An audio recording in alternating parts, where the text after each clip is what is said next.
Қайырлы күн, армысыздар біздің каналдың көрермендері. Бүгін эфирде лекториум жобасы, жобамыздың құрметті қонағымен таныс болыңыздар. Бүгінгі лекториум жобасының қонағы Түпқараған аудандық төтенше жағдайлар бөлімінің басшысы Бейсенбеков Жолдыбек Бекбауылұлы. Жолдыбек, бүгінгі біздің жобамызға қош келдің. Енді бүгін өзіңмен еркін тақырыпта сұхбаттасатын боламыз. Біздің қойған сұрақтарымызға жауап беріп, мейлінше ашық сұхбаттасуға дайынсың ба? Әрине дайынмын. Ендеше дайын болсаң, алғашқы сұрағым болсын. Енді қай жердің тумасысың? Сені өмірге әкелген жандар кімдер? Жалпы өзің туралы баяндай кетсең қысқаша. Сәлем достар. Бүгінгі лекториум көрермендері, осы бағдарламаның көрушілер. Мен өзім таныстыра кетсем, есім Жолдыбек. 1993 жылы 18 шілдеде Өзбекстан Республикасы, Жызақ облысы Гагарин қаласында дүниеге келгем. Гагарин қаласынан 1998 жылы өзіміздің республикамыз, Қазақстан Республикасына 1998 жылы көшіп келдім. Қазіргі таңда отбасым, әке-шешем Ақтау қаласында тұрады, Мұнайлы ауданында. Өзім дүниеге әкелген әке-шешем, әкем Сарбаев Бекбауыл Бейсенбекұлы, және анам Мырзабаева Нағима Алхуатқызы. Қазіргі таңда отбасы жағдайым, үйленгенмін, жақында сәбилі болдым осы жақын аралықта. Рахмет. Жолдыбек, енді қазіргі атқарып отырған қызметің өте талапшыл әрі жауапкершілікті аса қажет ететін қызмет. Енді бұл сенің бала күнгі арманың ба, әлде қалай? Бала күнгі арманым десем де болады. Бір жағынан әке-шешемнің де осы мамандықты таңдағанын жөн көрді, қолдау көрсеткен әке-шешем. Енді бір қысқаша айтып кететін. Бала күнімде жалпы мен 2 рет жаңағындай кинода болады дейді ғой, бірақ өмірде де болады екен сол жағдайлар. 2 рет өртенгенмін өзім. Содан кейін білмеймін, осы өрт саласына, төтенше жағдай саласына кішкене жақындау болдым ба, әлде әке-шешем де осы мамандықтың таңдауына ақыл кеңес берген. Рахмет айтам. Енді қазір осы мамандықтың жақсы маманы болып жүрген. Егер 2 рет өртенбегенде бұл мамандық таңдамайтын едің, мүмкін басқа мамандық таңдайтын шығармын. Сол сияқты. Жалпы отбасында талапшылсың ба? Отбасыда жалпы талапшылмын. Талап енді жақындарыма қатты қоя алмасам да, талапты болған, жауапты болған ұнатам. Жалпы бала күніңде кімге еліктеп өстің? Жалпы бала күнімде бір өзімнің былай айтқанда кумирім болған жоқ, бірақ әкеме көп еліктейтін едім. Әкемнің жақсы адамгершілігі, анамның жақсы ақыл кеңесінің арқасында осындай жағдайға жетіп отқан. Жалпы ата-анаға еліктеп өстің, Жалпы сіздер атқарып отырған қызмет көптеген жасөспірімнің қызыға еліктеп өсетін мамандығы. Осы мамандыққа қызметкер болу үшін қандай пәндерден озат болу қажет? Жалпы бұл төтенше жағдайлар саласының мамандығын қысқаша айтып кетейін. Көкшетау қаласындағы төтенше жағдайлар министрлігінің бірден-бір жалғыз оқу орны Азаматтық қорғаныс академиясы Мәлік Ғабдуллин атындағы. Осы 2021 жылға дейін Көкшетау техникалық институт болды. Көкшетау техникалық институтына түсуге жалпы математика және физика пәндерін жақсы меңгеру қажет. Сонымен қатар дене шынықтыруын бірге қатар алып жүру керек. Физикалық тұрғыда? Физикалық тұрғыда мықты болған. Жалпы әр мамандықтың өз қызығы мен қиындығы қатар жүреді. Ал қызметіңізде болған қызық, естен кетпес қандай оқиғалар? Енді әртүрлі жағдайлар болып тұрады. Қызық дейтіндей біздің сала бірден-бір өрт сөндіруге, төтенше жағдайлар саласы болғандықтан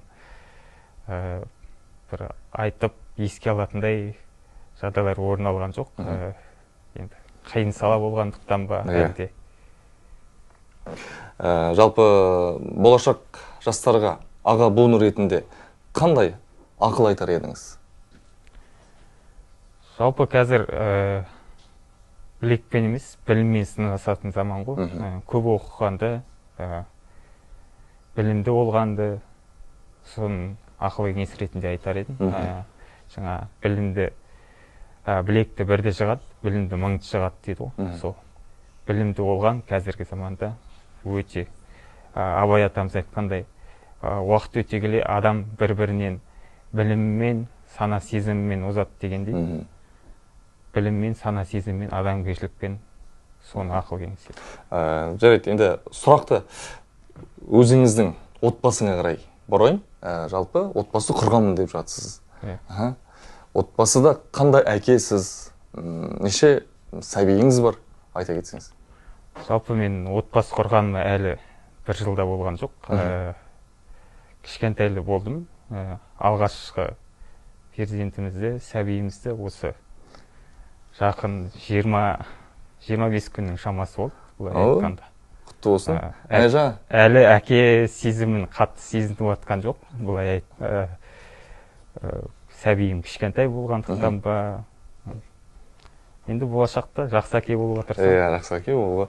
Бәрекелді, құтты болсын, бауы берік болсын. Жолдыбек, тағы да бір сұрақ болсын. Өмірде жалпы досыңыз көп пе? Жалпы Құдайға шүкір, жаңа айтады ғой, досы көпті жау алмайды, ақыл көпті дау алмайды дейді. Достарым бар.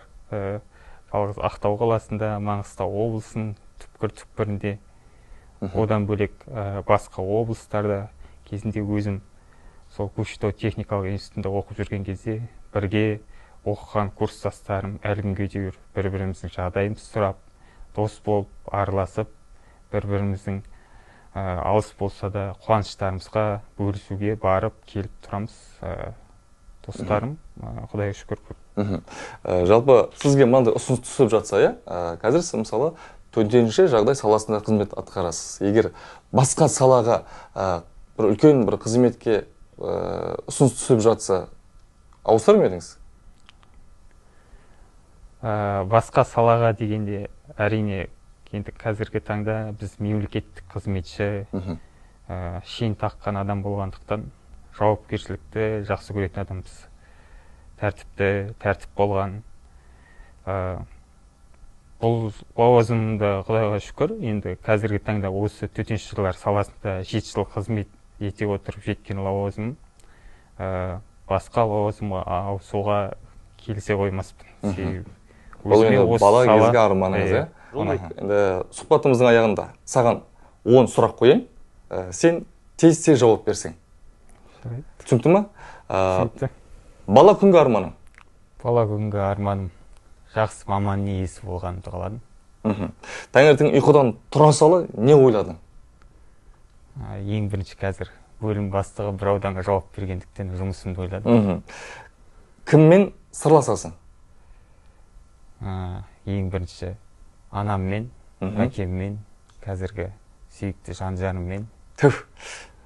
Қандай әуен тыңдайсың? Бұлай айтқанда патриотпын деп қатты айтпай-ақ қойын, тек қазақша әндер. Мектепте қандай оқушы болдың? Озат оқушы болған жоқпын. Енді жаңа оқушыларды үш тапқа бөлетін еді, жаңа жақсы оқитын, орташа оқитын, төмен оқитын, сол орташа оқитын. Кітап оқисың ба? Кітап оқимын. Сүйікті асың? Сүйікті асым қуырдақ. Кімді үлгі тұтасың? Анамды. Егер басқа мамандық таңдау мүмкіндігі болса, қай саланы таңдар едің? Қай саланы? Қазір енді өзім кезінде екінші мамандық ретінде көргенім байланыс саласы. Соңғы сұрақ болсын, ұялы телефонға тәуелдісің бе? Жоқ. Бірақ жұмыс болғандықтан қажет етеді қазіргі таңда. Енді бүгінгі біздің жобамызды қорытындылайық. Енді қорытынды бір сөз болсын, айтар тілегіңіз, алғысыңыз жастарға. Осындай керемет лекториум бағдарламасына қатысып жатқаныма қуаныштымын. Сұхбаттарыңызға жақсы керемет сұхбат болды деп ойлаймын өзім ойымнан. Рахмет. Жолдыбек, саған үлкен рахмет. осынау уақыт жоқ заманда уақыт тауып келгеніңізге, біздің жобамызға арнайы келгеніңіз үшін үлкен рахмет. Біздің бағдарлама атынан, біздің ұжымның атынан сізге деген осындай кереметтей сыйлығымыз. Біздің де көп. бүгінгі жобамыз өз мәресіне жетіп қалды. Енді келгеніңе тағы да алғыс білдіреміз. Жұмысыңызға сәттілік, тек қана елдің алғысына бөленіп жүргейсіңдер деген тілегіміз бар. Және де құрметті достар, құрметті біздің канал тіркелушілері, бүгінгі біздің жобамыз осымен өз мәресіне жетті. Келесі кездескенше ел аман жұрт тыныш болсын. Қош сау болыңыздар достар.